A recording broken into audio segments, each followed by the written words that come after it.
Assalamualaikum warahmatullahi taala wabarakatuh. Alhamdulillahirabbil alamin wa bihi nasta'in. Wassalatu wassalamu ala Rasulillah wa ala alihi wa sahbihi ajma'in, amma ba'd.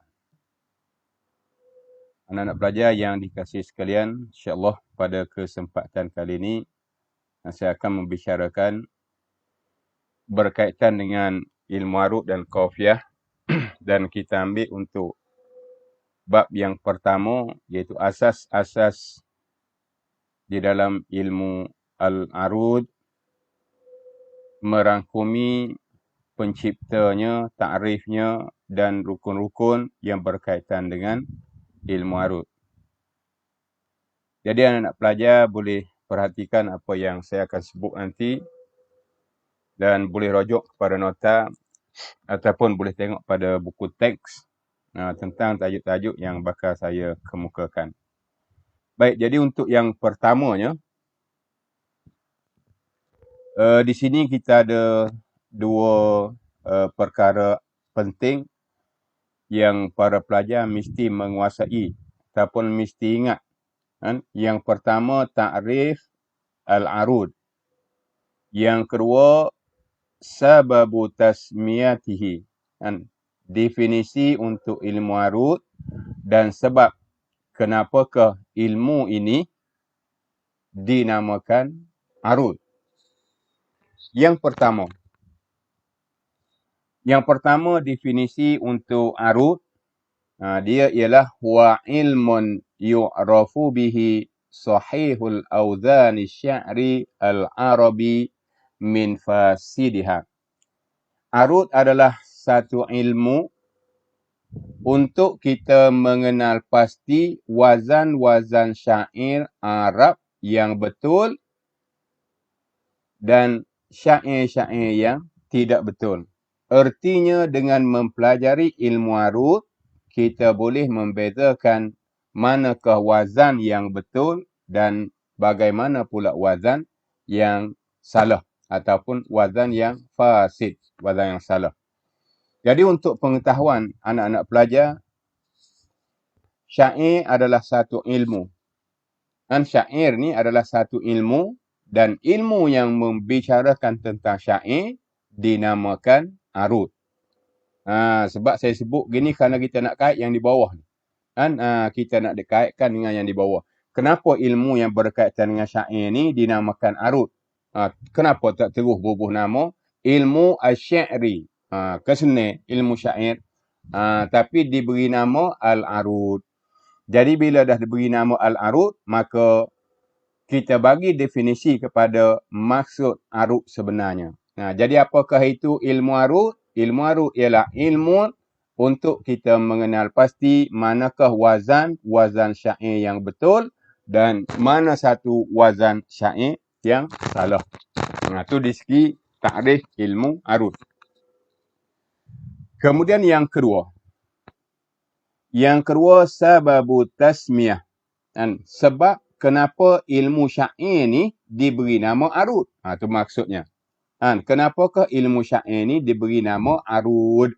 Tidak diberi nama ilmu syair. Tapi diberi nama arud. Di sini ada dua pandangan.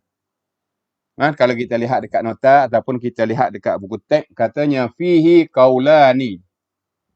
Di dalam ilmu syair diberi nama arud, di sana terdapat dua pandangan. Yang pertama, pandangan yang pertama mengatakan anna kalimatal arudi ismun lima yu'radu alaihi asy-syai' fanukila ila hadzal ilmi li anna syi'ra yu'radu alaihi. Ilmu yang berkaitan dengan syair, pandangan yang pertama mengatakan diberi nama arud kerana perkataan arud, kerana perkataan arud adalah satu kata nama bagi sesuatu perkara yang dibentangkan, satu perkara yang dipamerkan. Fanukila ila hadzal ilmi. Oleh kerana itu ilmu syair ni dipindah kepada ataupun perkataan arut ni dipindah menjadi ilmu yang berkaitan dengan syair. Jadi apa kaitan dedah dengan syair? Katanya li'anna syi'ra yu'radu alaihi, kerana syair adalah satu benda yang perlu dibentangkan. Kerana syair adalah satu benda yang perlu didedahkan dan ditelitikan. Ini pandangan yang pertama. Jadi secara ringkasnya ialah pandangan yang pertama mengatakan ilmu syair diberi nama arut kerana syair adalah sesuatu yang mesti dibentangkan. Jadi arut maksudnya bentang, syair adalah sesuatu yang dibentangkan untuk dinilai, maka ilmu yang berkaitan dengan syair ini diberi nama al-arut. Ini pandangan yang pertama. Adapun al-qaul tsani, pandangan yang kedua. Pandangan yang kedua mengatakan ilmu ini, ilmu yang berkaitan dengan syair ini dinamakan arut kerana annahu wudi'a fi Makkatil Mukarramah. Kerana ilmu ini Khalil bin Ahmad mendapat ilham dan mencipta ilmu tersebut di Makkah Al-Mukarramah. Wa min asma'iha, dan salah satu daripada nama-nama kota Mekah. Kota Mekah ni sebagaimana kita semua maklum, dia mempunyai banyak nama. Antaranya Makkah, antaranya Bakkah, antaranya Ummul Qura. Banyaklah nama-namanya. Dan salah satu daripadanya ialah Al-Arud. Salah satu daripada nama-nama Mekah, tempat yang begitu mulia, ialah Al-Arud. Apa dah makna Al-Arud? Kalau kita balik kepada nombor 1, arud ialah maknanya bentang ataupun terdedah ataupun lapang. Kerana kota Mekah adalah satu tanah lapang di celah-celah yang dikelilingi oleh bukit-bukit. Jadi oleh kerana Khalil mencipta ilmu ini di Makkah, maka dia mengambil salah satu daripada nama Makkah, iaitu Al-Arud. Fasummiya bismiha, lalu ilmu syair yang dia cuba bentuk, yang dia cuba nak buat ni, dinamakan dengan namanya, dengan nama Makkah, iaitu Al-Arud. Tujuannya ialah tabarrukan wa tayammunan, untuk mendapat keberkatan dan untuk mendapat restu daripada tempat yang begitu barakah. Baik, jadi anak-anak pelajar yang dikasih sekalian, untuk di sini cuba kita perhatikanlah, perhatikan baik-baik, tengok betul-betul supaya ilmu yang kita nak belajar ni tidak tersasar daripada landasan. Jadi kalau kita boleh memahami untuk takrif arud, insya-Allah lepas pada ni kita boleh faham ilmu apa yang kita nak belajar. Baik, jadi saya cuba ngulang sekali lagi. Arud ialah ilmun yu'rafu bihi sahihul auzani syi'ri al-arabi min fasidiha. Arud yang berkaitan dengan syair ni adalah ilmu untuk dibentangkan, untuk dibentangkan supaya kita dapat mengetahui manakah wazan yang betul dan mana satu wazan yang salah. Yang kedua, kenapakah ilmu ni dinamakan sedemikian, iaitu dinamakan arud? Ada dua pandangan. Pandangan yang pertama mengatakan oleh kerana perkataan arud adalah satu kata nama bagi sesuatu yang dibentangkan. Lalu syair dipindahkan kepada ilmu ini kerana syair juga merupakan sesuatu yang perlu dibentangkan kepada khalayak untuk dinilai.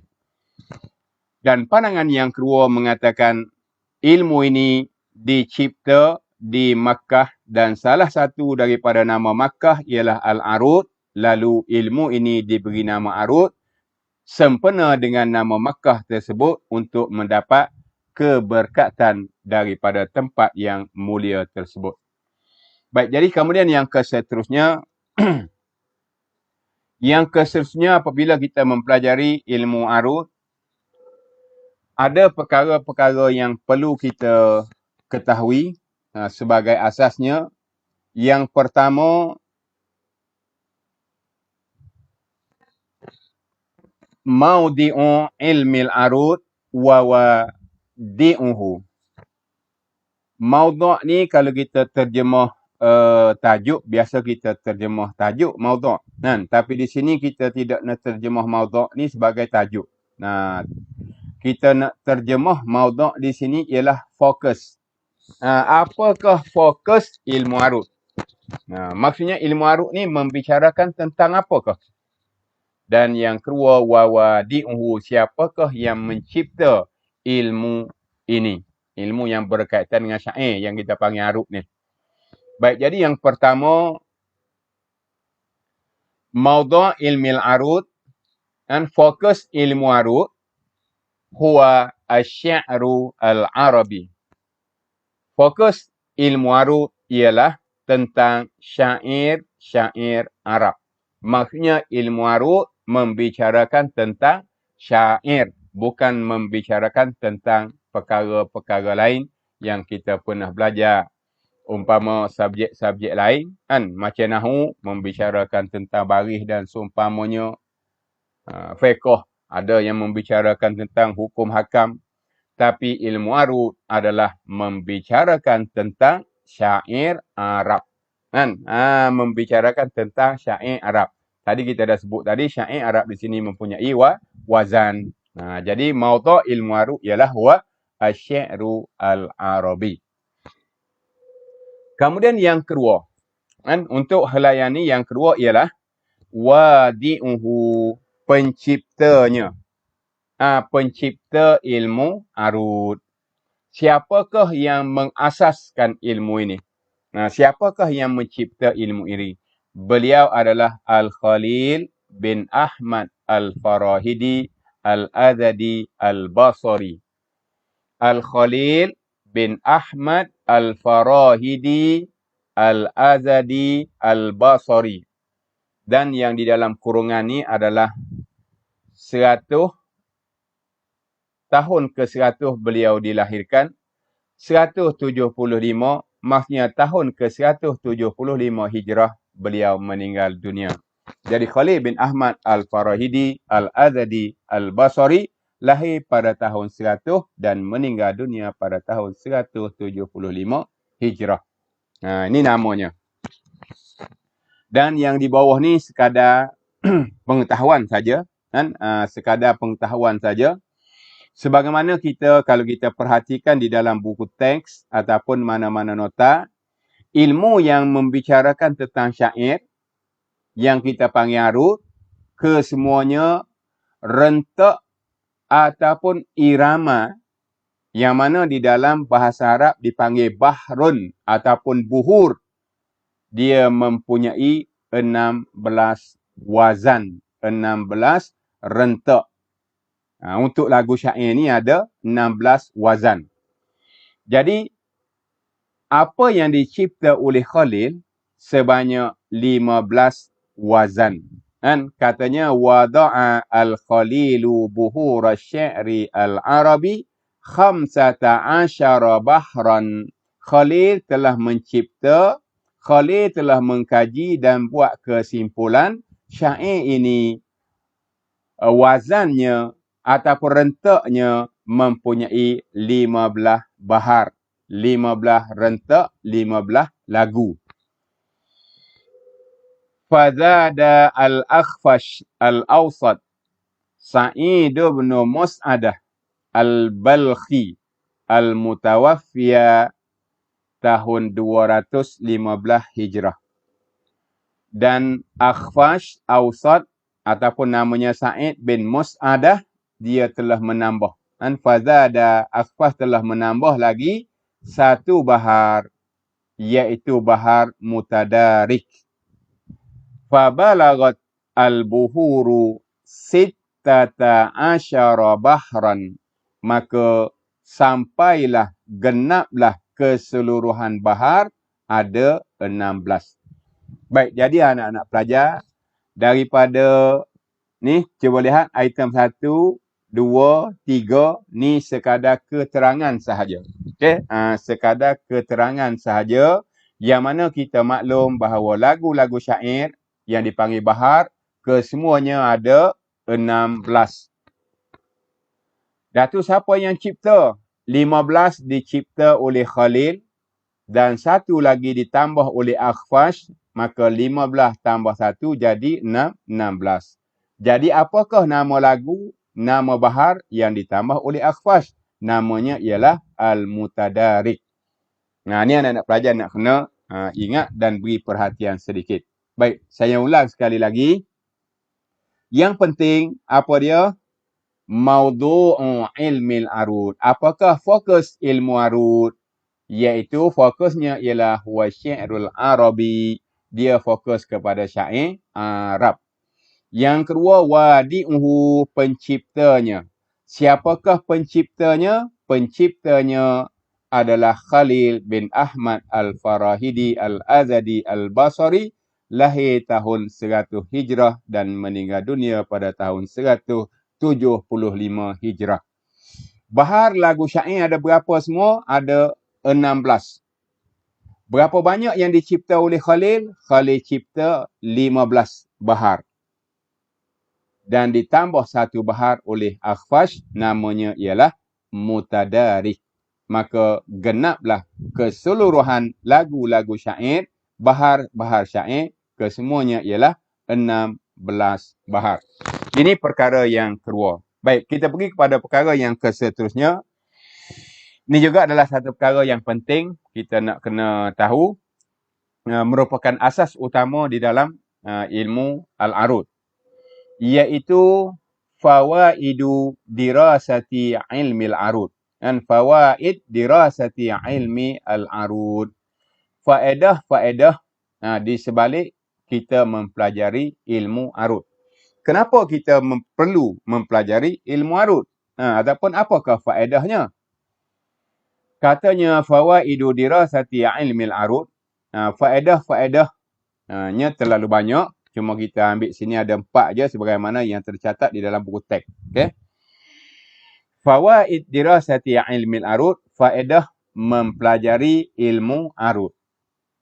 Antara faedahnya ialah yang pertama, tajnibu man ladaihi mauhibatu syi'ri minal khata'i fi insya'ihi.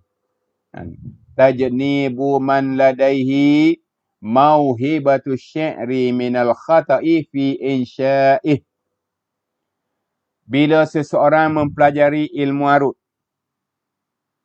dan dia ada kemahiran untuk mencipta syair, jadi bila dia dah ada ilmu arud, dia pula ada kemahiran untuk cipta syair. Tujuan dia belajar ilmu arud ialah untuk mengelak ataupun untuk menjauhkan dia. Siapakah dia? Mereka yang mempunyai kemahiran untuk cipta syair, mengelak daripada melakukan kesalahan ketika mencipta syair. Jadi nak mengelak daripada kesalahan ketika mencipta syair, mesti mempelajari ilmu arud. Ni faedah yang pertama. Ataupun dia sekadar pendengar, kan? Ataupun dia ni sekadar pendengar sahaja. Jadi apa faedah dia mempelajari ilmu arud? Yang kedua katanya ma'rifatul baiti syi'ri sahihal wazni wa fasidahu. Yang kedua, sesiapa yang mempunyai ilmu arud, bila dia dengar syair yang dikumandangkan, bila dia dengar syair yang dinyanyikan, dia dapat mengenal pasti baik syair tersebut, yang mana betul, yang mana salah. Maksudnya, dia boleh menilai syair adakah ianya berkualiti ataupun tidak. Ni faedah yang kedua. Sementara faedah yang ketiga, kita mempelajari ilmu arud ialah tamyizu syi'ri minan nasari. Dia boleh membezakan. Dan untuk kita membezakan macam mana syair, dan satu lagi kita panggil prosa. Prosa ni macam cerpen. Cerpen juga menggunakan bahasa-bahasa yang indah, tapi dia tidak terikat dengan wazan. Dia tidak ada lagu. Tapi kalau syair, syair adalah menggunakan bahasa-bahasa yang indah, tapi dia dinyanyikan dengan lagu yang sangat merdu, yang sangat lunak. kan, yang mempunyai wazan-wazan tertentu.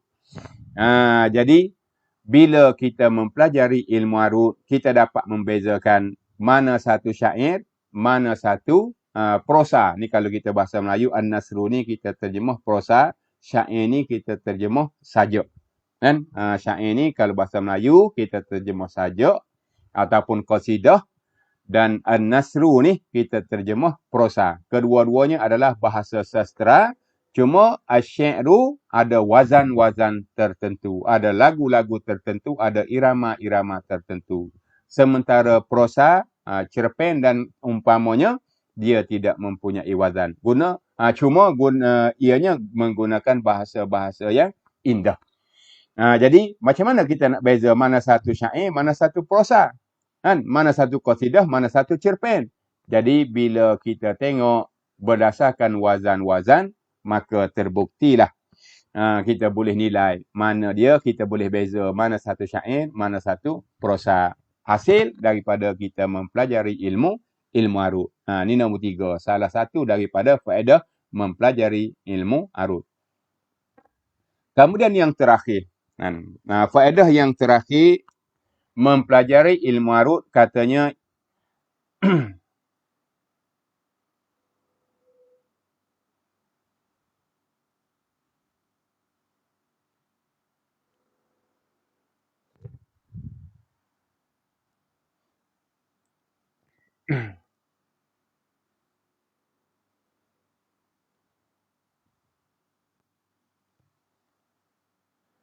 okey. Iaitu yang keempat, ma'rifatu annal Qur'ana wal haditha laisa minasy-syi'ri. Bila kita mempelajari ilmu arut, yang mana kita semua tahu arut adalah satu lagu yang dinyanyikan dengan begitu merdu. Tiba-tiba bila kita dengar orang baca Quran, dia juga dinyanyikan ataupun dilagukan dengan begitu merdu. Jadi apakah Quran itu syair? Jadi katanya, kan? Katanya sesiapa yang mempelajari ilmu arut, dia boleh mengetahui yang mana Quran, yang mana hadis, kan? Dia dapat mengetahui di mana Quran dan juga hadis sebenarnya laisa, kedua-dua itu laisa minasy-syi'ri, bukan syair. Quran dan hadis sebenarnya bukan syair. Walaupun kita dengar Al-Quran dilagukan dengan begitu merdu, tapi sebenarnya dia bukan syair. Sebab itulah ni kalau anak-anak pelajar kita lihat dalam kita lihat dalam Al-Quran, banyak orang kafir musyrikin di zaman baginda sallallahu alaihi wasallam, apabila baginda membaca Al-Quran, mereka ini mendakwa bahawa baginda adalah penyair. Jadi untuk pengetahuan kita setelah kita mempelajari ilmu arut dan dengan teliti, kan? Kita belajar ilmu arut dengan betul-betul, maka kita dapat mengetahui bahawa sebenarnya Al-Quran bukanlah syair. Kerana Al-Quran tidak mempunyai wazan-wazan, tidak mempunyai lagu-lagu sebagaimana wazan yang telah ditetapkan di dalam ilmu syair. Baik, jadi anak-anak pelajar yang dikasihi, saya ngulang sekali lagi untuk ringkas. Tadi saya cerita dengan panjang lebar. Saya ringkas saja ni untuk seterusnya. Fawaidu dirasati ilmil arut.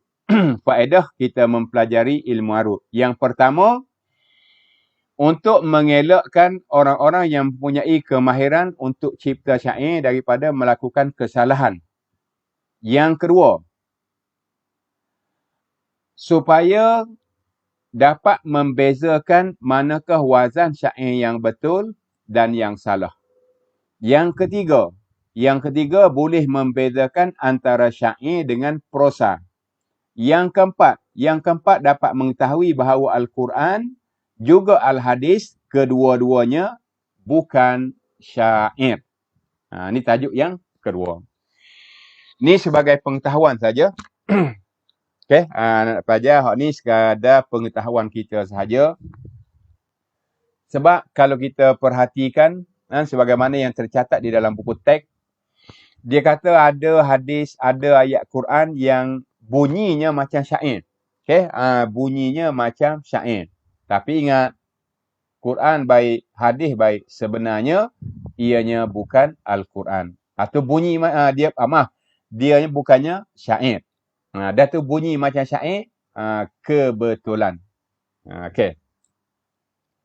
Katanya di sini al-misalu ja'at al-ayatu Qur'aniyah wal haditsus syarih wafqan auzan asy-syi'ri. Ada ayat Al-Quran, ada hadis Nabi datang sama dengan wazan syair. Sebagai contoh Al-Quran qauluhu ta'ala, firman Allah Subhanahu wa ta'ala, lan tanalul birra hatta tunfiqu mimma tuhibbu. Lan tanalul birra hatta tunfiqu mimma tuhibbun. Dia mari dengan wazan fa'ilatun. Okay, daripada surah Ali Imran ayat 92. Dia seakan-akan dengan wazan romal. Macam mana wazan bahar romal? Fa'ilatun. Tengok. Lan tanalul fa'ilatun birrahatta. Birrahatta fa'ilatun. Tunfiqu mim fa'ilatun ma tuhibbun fa'ilatun. Jadi itu hanyalah satu kebetulan. Begitu juga dengan satu hadis Nabi SAW bunyinya menepati wazan syair. Sebagaimana qaulin Nabi SAW. Sabda baginda SAW, apa kata Nabi? Allahumma lana wala maula lakum. Allahumma lana wala maula lakum. Hadis riwayat Ibnu Hibban. Dia menepati wazan baharajas, iaitu mustaf'ilun. Allahumma mustaf'ilun, lana wala mustaf'ilun, maula lakum mustaf'ilun. Dan kedua-dua ni, sama ada ayat Quran ataupun hadis ni, adalah kebetulan. Tapi hakikatnya setelah kita mempelajari ilmu arut, kita dapati bahawa syair dan hadis sebenarnya, Al-Quran dan hadis sebenarnya bukan syair.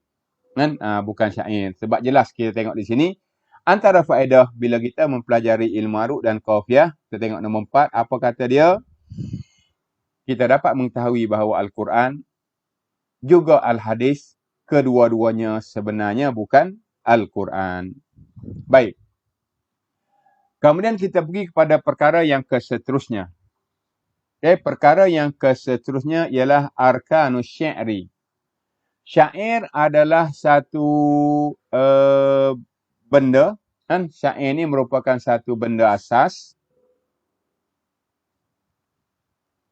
Syair adalah satu benda yang dia ni macam, kalau kita nak banding, dia macam rumah lah.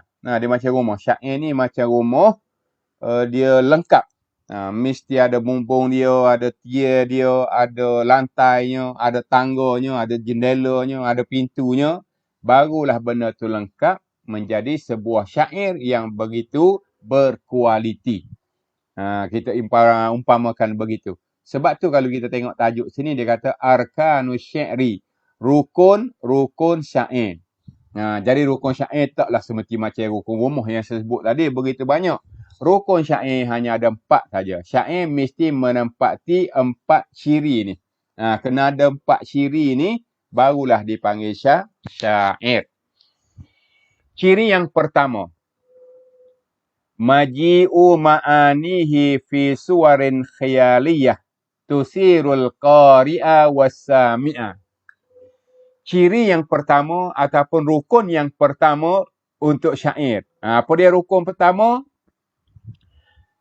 Bahasa yang digunakan oleh syair mesti mempunyai maksud ataupun makna yang lebih kepada khayalan, supaya ianya dapat mempengaruhi pembaca dan pendengar. Syair ni mesti mempunyai maksud yang tersirat yang lebih kepada penghayatan khayalan supaya ia boleh mempengaruhi pembaca dan pendengar. Kalau sekadar macam kita baca surat khabar, itu bukan syair. Kan? Tidak mempunyai makna yang tersirat. Tetapi syair mesti mempunyai makna yang tersirat dan lebih kepada bahasa-bahasa yang khayalan. Tujuannya ialah untuk mempengaruhi pembaca dan pendengar. Yang kedua, rukun yang kedua at-tanasub. At-tanasubu bainal lafzi wal makna. Syair mesti ada tanasub. Tanasub mesti maksudnya ialah keserasian. Kan? Ada gabung jalin. Perkataan yang dipilih dengan maksud yang hendak disampaikan. Perkataan yang dipilih dengan makna yang hendak disampaikan mesti ada tanasub. Mesti ada keserasian. Apa maksud sini? Sebagaimana contoh. Kan? Saya sebut sedikit contoh. Kalau kita lihat dalam bahasa Melayu, kalau kita lihat dalam bahasa Melayu, banyak perkataan-perkataan yang kita guna dalam percakapan harian tapi tidak digunakan untuk menulis syair. Umpamanya perkataan matahari. Matahari kebanyakan dalam syair diguna dengan ejaan mentari. Itu antara benda yang kita boleh boleh kita cuba buat contoh untuk nombor 2 ni lah. Kan? Jadi apa yang saya nak cerita sebenarnya ialah mesti ada keserasian perkataan dengan makna yang digunakan. Kalau ayat lembut, kalau tempat tu tempat yang memerlukan kata-kata yang lembut, kata-kata yang lunak, maka pilihlah perkataan-perkataan yang lunak. Kalau tempat tu untuk menunjukkan ketegasan, maka pilihlah perkataan-perkataan yang menunjukkan kepada tegas. Itu maksud tanasub bainal lafzi wal makna. Keserasian di segi pemilihan maksud dengan perkataan tersebut. Yang ketiga, al-waznu wal qafiyah. Syair mesti ada wazan. Wazan ini ialah iramanya. Kita akan tengok kejap lagi lah. Nak pelajar, saya akan sebut kejap lagi. Dia ada mustaf'ilun, dia ada fa'ilun, dia ada fa'ilatun. Ni wazan maksudnya. Dan dia juga mesti mempunyai qafiyah. Qafiyah maksudnya beberapa huruf terakhir. Beberapa huruf terakhir di hujung syair memainkan peranan di dalam syair itu sendiri. Jadi nak kena ada benda ni. Secara ringkasnya, apakah rukun syair yang ketiga? Mesti ada wazan. Ada lagunya, ada rentaknya. Dan ada qafiyah, ada keseragaman di hujung syair beberapa huruf yang telah ditentukan. Itu maksud qafiyah.